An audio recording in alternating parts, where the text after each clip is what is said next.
Hello, everyone. Welcome to the next episode of Purposely. Today, I have Tyson Day and Daniel Lunardi from Arrive and Thrive, two awesome millennial dudes that I met quite a while ago now. I was actually on their podcast, and we're going to be talking today about their amazing business and what they're doing. And I'd really love to also hear the impacts of COVID-19 for what you guys are doing and for the people that you work with, because from my understanding, you do a lot of stuff with schools. So it's crazy times. We all live in Melbourne, so we're all in lockdown again, and we were just talking offline about how awesome that is. But welcome, guys. Thanks for having us. Amazing. Stoked to be on the show. So good. It's weird being in the other end, in the other seat. Well, that's it. Well, you're in the hot seat now. So just for everyone who's listening, does one of you want to tell us about Arrive and Thrive and what you guys do?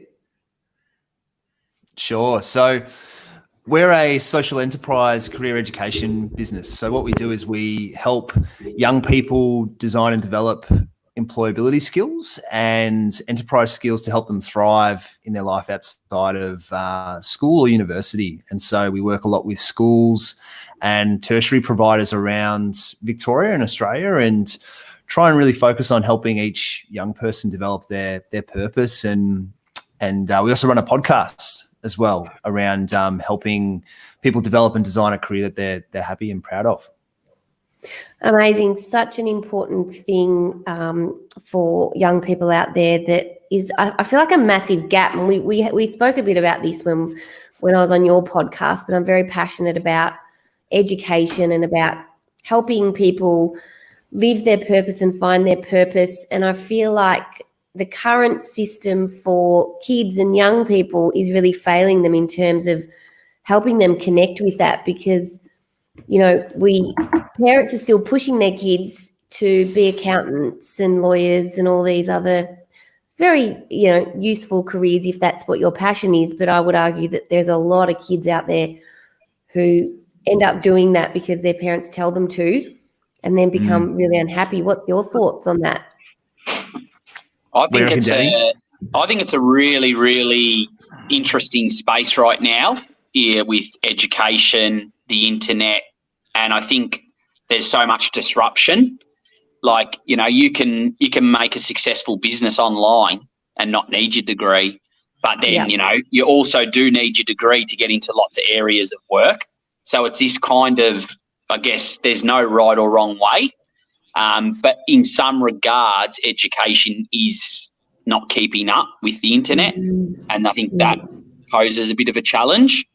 But it's a fascinating space, and I'm not sure if I've got the answer, but I think it's definitely harder for young people to navigate now because they've got so many options.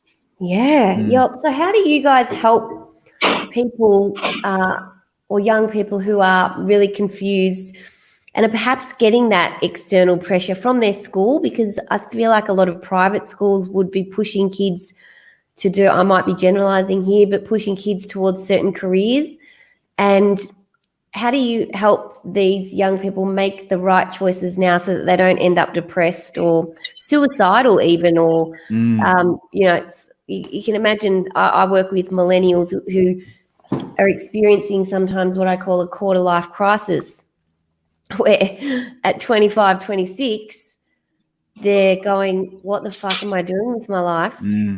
I've just spent the last however many years going to uni, and I now work at KPMG, but I want to basically kill myself because I hate my life.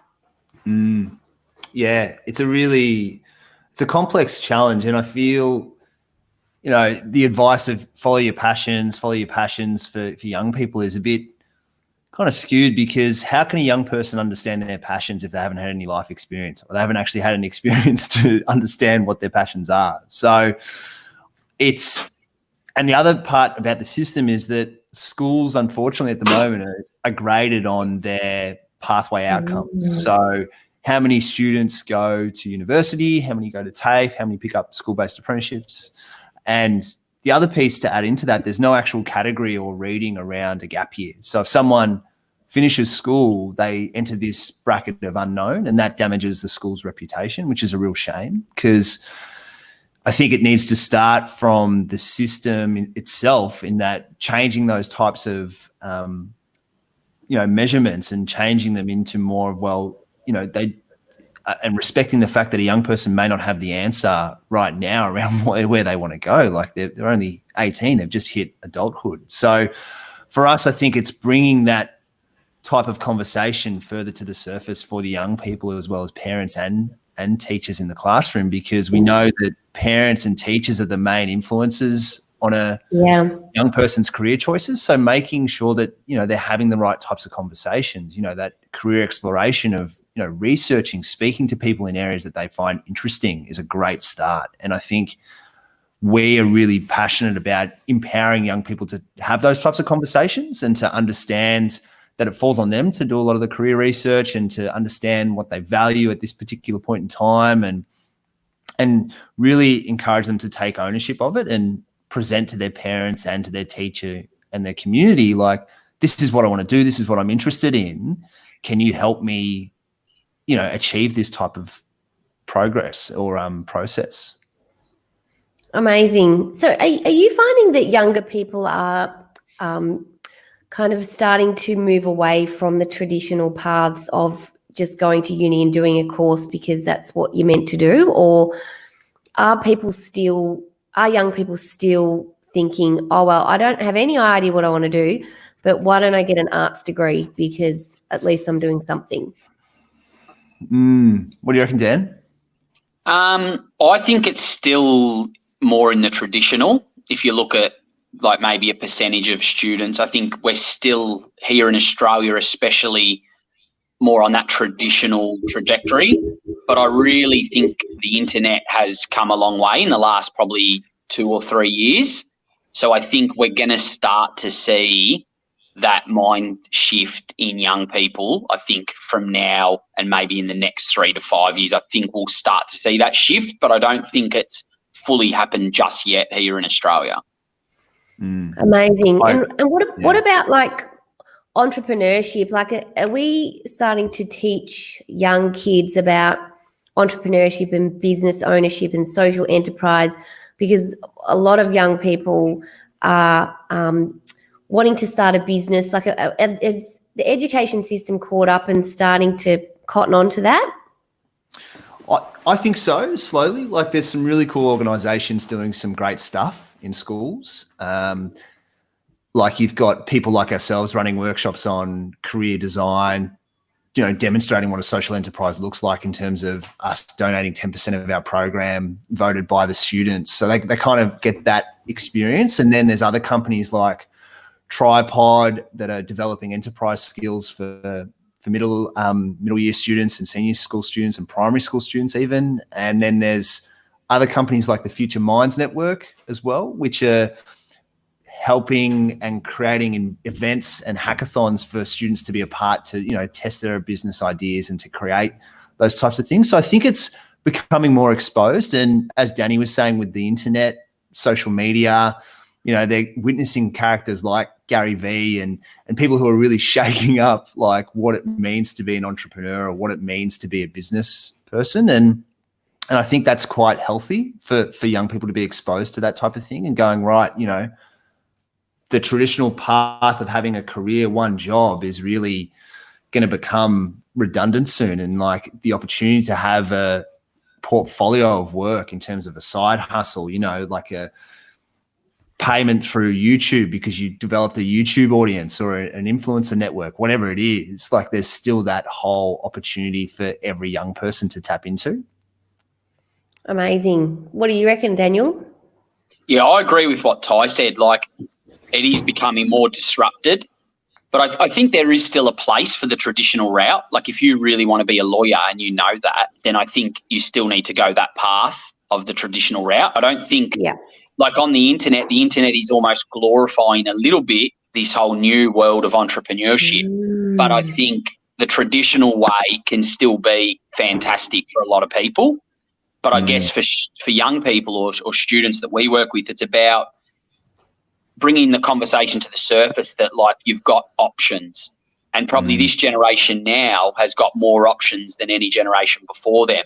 But that then becomes harder to navigate. Yeah, and you've touched on something there about like entrepreneurship. Like, it's kind of like the new cool thing. It's like everyone wants to be an entrepreneur. It's like, oh, I'm an entrepreneur, blah, blah, blah. But I think that we all know, being seasoned business owners, that entrepreneurship and being a business owner is not for everyone. I think you need a certain type of personality to be able to handle risk and a bit of uncertainty, and that drive, because there's no one there pushing you. So it's very easy, unless you're really driven and passionate about what you're doing, it's be pretty easy to give up or have those days where you just kind of walk around in your pajamas. So how do you you guys have probably got your pajamas on the bottom halves, right? Yeah, I was just guilty of. I put a shirt on for the show. Party up top. Oh, Yeah. I'm in thermals. Thermal bottoms. How do you help young people navigate that? If you've got, say, a young person who's super anxious and really, you know that, like, I'm sure that you do some work around behavioural preferences and profiling. When you've got someone who likes consistency, steadiness, certainty, and they're saying to you, oh, well, I think I want to actually be a business owner, or like, what's your thoughts? Yeah, I think, look, there's some great profiling tools out there at the moment that schools are getting exposed to. So one comes to mind is the Moresby assessment. And so a lot of students get exposure to like their early work style. So it's funny because on this graph, like they can get placed either in entrepreneur or self-employed or independent, or, you know, more group, larger organization focused. And I must admit, I haven't seen any cases where a student's been thinking of, you know, running their own show or developing a business, and they haven't been in that entrepreneur, self-employed section, because I think a lot of them understand the level of, you know, risk or level of commitment that takes. But it's definitely a fun conversation around going, you know, especially, and I think this is for all careers across the board, like, we get warped views of what they really are. Like the amount of times where you say, hey, what do you want to do when you finish school? And someone goes, I want to be a lawyer. And I go, great. Have you spoken to a lawyer? And they go, no, but I watch Suits on Netflix. And you're like, that's a good start. Like, but giving them like more to connect with within that industry. So speaking to people who are, you know, running their own show, doing cool things in business, speaking to lawyers, like traditional careers, like helping them engage with people within their own network, or their family network, to kind of understand this is what happens on a day-to-day basis. These are the future trends in this industry. This is the things that you need to be mindful of. Yeah, interesting. Suits. That's really probably not a great representation. Who doesn't want to be Harvey Specter? Harvey. Yeah, I remember watching that, and then I was like, just channeling him in my business and being like, I'm just going to make a deal, and cutthroat. Cutthroat. And then the team were like, Emily, you're being a dick. Like, you're not Harvey. I was like, okay. And why are you wearing that two-piece suit, Emily? Yeah, exactly. Oh my God. My take on that question though as well is, I think it's really important around the self-awareness piece. Yeah. So when you ask the question, you need to kind of have a self-awareness of what you are interested in, what you do want to do. And then the second part to that is, you don't just wake up one day and have self-awareness. The practical thing is to try stuff. And I think that's what we really need to be encouraging young people to do, is to go out and try stuff. And then a part of that, if you can't physically or experientially try something, the next best thing is to talk to someone in the area, which is what Ty's talking about talking to a lawyer, or, you know, doing an informational interview where you get in contact with someone that's doing what you might want to do and having that conversation. That's the next best thing than actually trying it yourself. So I think it's those sort of three things in Segway that really help people then navigate, well, I tried that and I actually hated it. Yeah. And these are the reasons why. Not I don't know why. These are the reasons now. And then I tried something else and I like this, but I don't like that. And that's that self-awareness piece that'll help you grow. Yeah, I think personal experience is so important for everyone. Like if I think about where I was at when I was 18 compared to now, obviously very different space. And if you're talking to parents about all of this stuff, what would be, and if there's any parents listening right now, what would be your advice to them around helping their kids navigate this stuff? Because this year in particular is going to be really different. And I'd love to, after that, to get your take on how COVID's impacting young people at the moment who are doing year 12. But what would be your message to parents out there? Yeah, it's a good question. I think from my perspective, I think it's, parents are the number one influence on a young person with their careers, or parents and carers. So I think it's living and breathing like the kind of career values that you want your young person to have. So, involving them in the conversations around your own work, like the things that you enjoy about your job, the things that you find frustrating, mentor relationships that you may have, and setting a good example around what it means to be engaged with your career, I think is one thing, because like anything, if you keep talking the talk and you're not actually walking the walk yourself, like your young person is going to pick up on that and go, well, what's the point? Like my parents have just coasted through this particular job and I don't really, like, why do I need to be all G'd up about it? So I think it's a good point, embracing that, your own career vulnerabilities, your own experiences, and sharing them with your young person and allowing them to take ownership of their own direction. I think that's the big one as well. Like, empowering them to say, hey, why don't you check out this? Like, let's go to this uni open day, this virtual uni open day at the moment with COVID. Like, let's go to this virtual uni open day together. We'll explore it. I'll learn with you. You can bounce ideas off, and kind of trying to hold back their own career judgments around if that's the best for their young person. And it's hard, don't get me wrong. I'm a recent father and I can totally understand that type of concept, or beginning to understand it. But I think it's a really important part to really encourage that self-direction piece. So important. Daniel, what are your thoughts? I'm not a parent, so it's hard to comment fully, but I think, I have a lot of empathy for the parents, because I think it would be hard, because you're coming from a place of you care so much that you're probably led by a lot of fear. Like if my son or daughter doesn't make it to this, like they're, not going to survive in the world. So I think that piece would be very hard. And I'm not sure, Ty's just been a recent parent, but I can't even really imagine how you would take that out of the situation. And I think what we know from like life and doing business and even, going through university, like sometimes you learn your most from your failures. Yes. But as a parent, do you want your kid to fail? So I think it's becoming comfortable with that as well. You don't? Yeah. So it's probably becoming comfortable and open-minded around, well, they need to learn their own lessons along their own journey. If they go through 40 years of life and they never have a failure, how well developed are they actually going to be? So I guess it's trying to flip that mindset. That's beautiful. That's a really beautiful learning and message in there, because I think that the term helicopter parenting has been coined in probably the last 10 years. And I try not to be a helicopter parent, but I've met quite a few working in the HR space. And I've got a number of stories of helicopter parenting, like parents still being so involved in their kids' lives when they're not kids anymore, they're adults. And, millennials are being called giant kidults.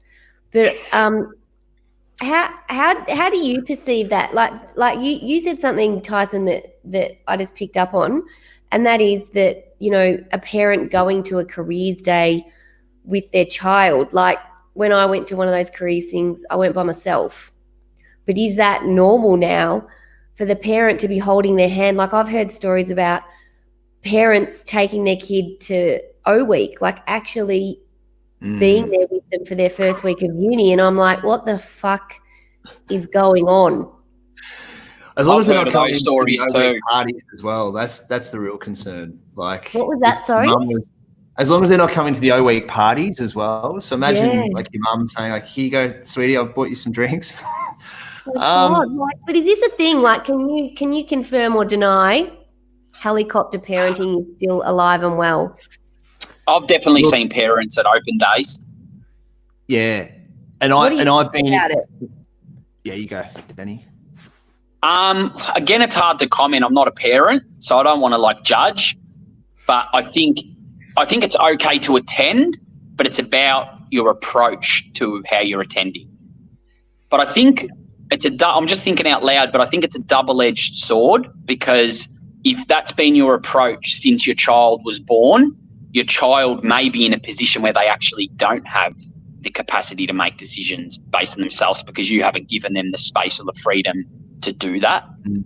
So when they get to 20, you can't then just say, here you go, you're in the deep end, swim, because you haven't actually given them the swimming lessons. Yeah, and it's like this whole concept of agency, right? Like the school system now and childcare and all of these education institutions talk about the most important thing that we need to teach kids is agency, and that is the ability to be responsible for their own lives and make choices and be accountable for their own choices and be independent. And yet I see that there still are a lot of parents who are hovering over their kids, and they think that they're helping them and they think they're protecting them, but I think that they're doing a lot of damage, because kids need to work it out for themselves. It's like coaching adults even. Like I can tell someone comes to me with a problem and I'm coaching them, and I know exactly what they should do because I'm not in it. But if I tell them, hey, you should break up with that guy, he's a dickhead, they're not going to do it. They're not going to listen to me. But if I coach them to make that decision themselves, it's a very different situation. And I think that's the danger of the helicopter parent, is we're taking away kids' choice, and then they're not accountable for their own decisions, and then they don't own them. Well I think said. it's really important. Yeah, really well said, Em. I think it's understanding when to be the parent, when to be the coach, and when to be the counselor. So like, or the friend. Like there's different hats I'm sure that you wear. And again, I'm like Dan said, like my hat goes off to parents in that stage of like that transition, because I haven't experienced that. And it's only from what I've observed in my work. But what I've noticed over the years is that the young people that thrive when they leave the school environment or the nest or whatever you want, like that type of community, is when, they've been able to develop those skills of being independent in an environment that has been safe to make mistakes and has been, encouraged that self-direction piece. So as Dan was saying, like, coming from a space of support, so going along to the open days, but not asking all the questions, taking all the notes, all the flyers, reading all the information, and then telling the young person what they need to do. Like being a sounding board, being that person of support, saying, hey, I'm here for you if you need to talk about this stuff, or to coach them through that process. I think there's a real difference, and for whatever reason, and reasons I don't know yet, but I'm sure I'll experience, that it just gets confused sometimes, and you can get muddled up in the emotion of it all, I feel. Yeah, I would agree. Like from my perspective, working in HR, we experience this same phenomenon, but just in a different context and setting. Like we do quite a bit of recruitment, and we will have parents, normally mums, I'm going to generalize. So mums listening, this is for you. We have mums ringing up asking why their son didn't get the job, or we have mums who want to help their child fill out their induction forms and want to come. Like we've actually been asked, a mum asked if she could come to the induction process. And we were like, no, that's not going to happen. Or the other thing is, like, you'll be performance managing a person, and I'm not going to say that they're young, because I don't think that 27 is young. A 27-year-old wants to bring their mum or their dad to their performance counselling. Wow. So, like, this First I've heard. Yeah. So, I think parents out there who are overprotective really need to think about what outcome they want and what they're achieving, because typically young people who grow up in that environment, they don't take responsibility for their actions. There's a lot of blame going on. They struggle. They get anxiety because they're terrified of the world. So, yeah, I mean, we're going off track here a little bit, but I think this shit starts at kindergarten and is now creeping into the university setting, with parents going to O Week and Careers Week, to even in the workplace. So, it's a good point. What's your advice to the parents out there who are listening? I was just checking my Audible, because what you were talking about resonated with me on this audiobook I'm reading at the moment, or listening to rather, and it's called The Gifts of Imperfect Parenting by Brené Brown. Oh. And she talks about this concept of guilting versus shaming. So like with it, and I was just like this blew my mind, because I was like, I've seen and I've witnessed, and I've probably done this myself, when, parts where you've gone, that's silly, or don't be silly, or don't be stupid, or don't be,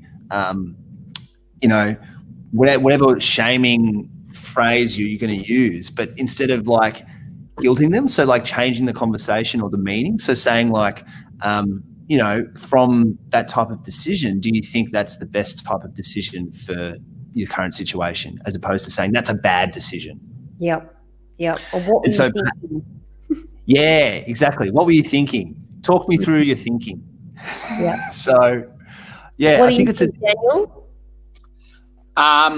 Again, I don't have kids, but my only advice to parents would be that if I think about my own experience and growing up and school and circle of friends, the friends or the people in, acquaintances that I know, the ones that were over-parented or had helicopter parents are far less successful now. I'm 33, are far less successful now than the ones that maybe didn't have as involved parents but had to figure it out themselves. Those ones are far more successful across the board. Yeah. So I guess it's keeping that in mind. Like, you think you might be doing the right thing, but are you actually? Yeah, and it's also about how our own experiences have shaped our map of the world, and then how we overlay that on our parents. And so what I sometimes see is parents living vicariously through their kids. So they had a dream to be something, and so miraculously their child has the same dream to do whatever it might be a ballet dancer. I'm just making an example. But I think that parents need to be very aware of, like, unconsciously putting expectations on their kids without even knowing that they're doing it. We're grilling parents today, aren't we? I'm glad I'm not. I was just about to say. You two both are. I'm glad I'm not. You're the problem. Well, I've got a 7-year-old, and it's really difficult, because all the things that you say you're not going to do as a parent, you do all of those things. Like, we're so judgmental of parents until we become one. But it's freaking hard. Like, you're damned if you do, you're damned if you don't. Like, whatever we do, we're fucked, and people are going to judge us, essentially. So I think that I feel like we are parent bashing, and like, everyone's going to have their own way of parenting, and there's no right or wrong, and we're all doing the best that we can. But I think that like, some parents are so overprotective and scared of bad things happening to their kids that they wrap their kids up in cotton wool, and that's not going to help them. Like, the world is like, the world's a shit show at the moment, but like, every kid is going to experience pain, suffering. They're going to go through things that hurt them, and that's part of life. Like, you cannot stop that happening no matter what you do. Yeah. Amen. Amen. We get deep. We're getting deep. Yeah. I've got nothing else to say about parenting, because I think if whatever I say, I'll do exactly that when my daughter's like 15, 16. So yeah, I've got to be well, careful. we can pull this out. We can pull this out and show her and be really funny. But okay, let's move away from parent bashing and go down a different route. So how has this COVID situation impacted the young people that you're talking to that are, they're going through, like, if they're in year 12, it's like one of the most important years of their life. They're already stressed and there's a lot of pressure. Like, what's going on for them? Do you want to go first, Dan? I've been going first. You go. I want to make sure I'm sharing the laugh. No, you go. So I think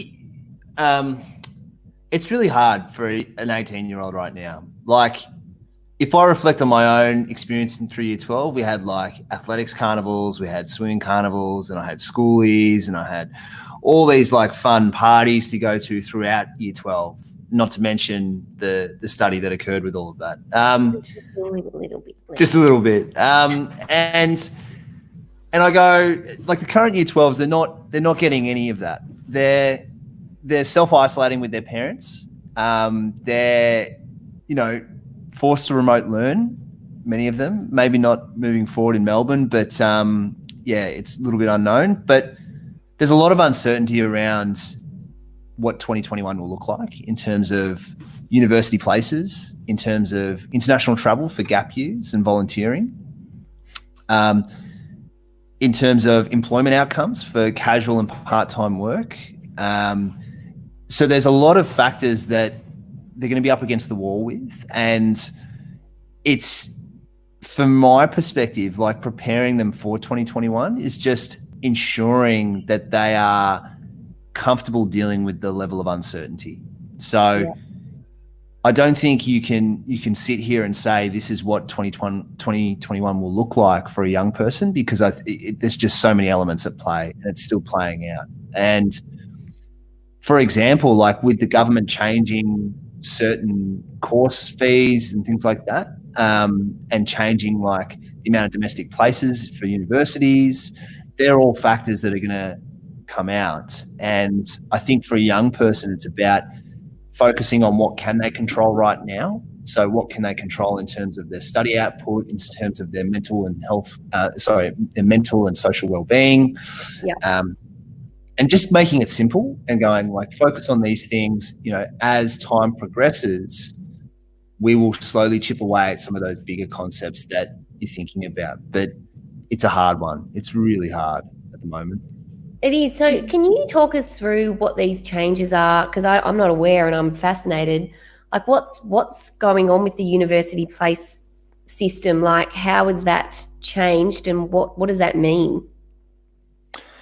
Sure. So my understanding of it at the moment is that the government are going to be changing course fees in the next year, so in 2021. And so certain degrees are going to be costing more compared to other degrees. And they've benchmarked this based on the, I suppose, employability needs of Australia. So, for example, nursing courses and healthcare courses are going to be significantly reduced in fees. Okay. Where arts and humanities courses are going to be increased. And so for a lot of students, and particularly like communities that I speak to, there's a large percentage of students who are quite focused on arts and humanities. And so now this adds another element into the mix of going, well, is this a course that I really want to do? Because if it's not really going to lead to employment outcomes and it's going to cost me a lot more, is that something I want to do? And maybe I have to reconsider my interests in study. Wow. And because of the impact of international ed on universities, their revenue streams have been completely cut. And so they're going through this whole process of what's an appropriate restructure, how can we best support domestic students, given that we don't necessarily have that huge piece of revenue from international ed. And so that's my understanding at the moment. But Dan, you'd probably be able to shed some more light on this as well, man. No, you summed it up perfectly. So what does that mean, though, for industry, for job prospects? Like, what do you think is going to be the broader impacts with the community? Someone's actually made a comment on our Facebook that arts degrees are now going to be as much as a law degree. So what do you think the impact of that is going to be? It's a big question. And I don't know, my gut feeling is that it will sway some young people to go, okay, for what purpose do I want work? Is my work going to be, because I feel when we're making career decisions, we fall into two different major brackets. It's either the first bracket of I need to do something that I'm really interested in and I need to have a passion, and I feel like, and Dan uses this line, which I love, my cup needs to be overflowing or it needs to be boiling. Like I need to be engaged with it. Where other people see work as a vehicle for them to be able to do things outside of work. So provide and those types of factors are more important. And so job security, being able to know that their industry is not going to be affected by future of work challenges and trends. And so I think helping a young person determine which bracket they may fall in at the start can help guide them. But then again, we've seen how much it's changed over the last 12 months. You think about a young person in year 11, they're not going to necessarily enter the workforce for another 6 or 5 years. So the amount of changes that can occur within that time is no employability expert can make a call on what's exactly is going to happen. So again, getting back to the basics of going, okay, what are their main interests? What do you enjoy learning in at the moment? What type of relationship do you see work is for you? And so encouraging that type of deep level conversation, I think, is a really important part. Amazing. So important. I really do feel for young people right now. I think that they're living through something that we're going to be talking about for a very long time. I mean, kids are probably going to be learning about this in schools in 50 years' time. And I actually read a quote. It was based on some report that Oxford University, or study in Oxford University did, that by 2050, something like 7 in 10 jobs that will exist then don't exist now. So you're right. How can we help young people predict kind of the types of jobs that we're going to need in the future, because everything is moving at such a rapid pace. But I think we'll wrap up with one last question. Do you see any trends in terms of job markets that are going to be more necessary than others? IT will definitely keep growing. Yep. And when I say IT, it's not what we think generally as IT working on IT support or IT services. It's going to be fintech, edtech, medtech. It's going to be all these different spaces of disruption and entrepreneurship. If we look at the biggest employers right now, we're looking at LinkedIn, Seek, these companies, Uber. They're huge employers now, whereas 10 years ago, the big ones would have been maybe the big 4 banks, the big, law firms and stuff like that. So I think that area around tech and, that entrepreneurial side of tech as well will be a huge growth area.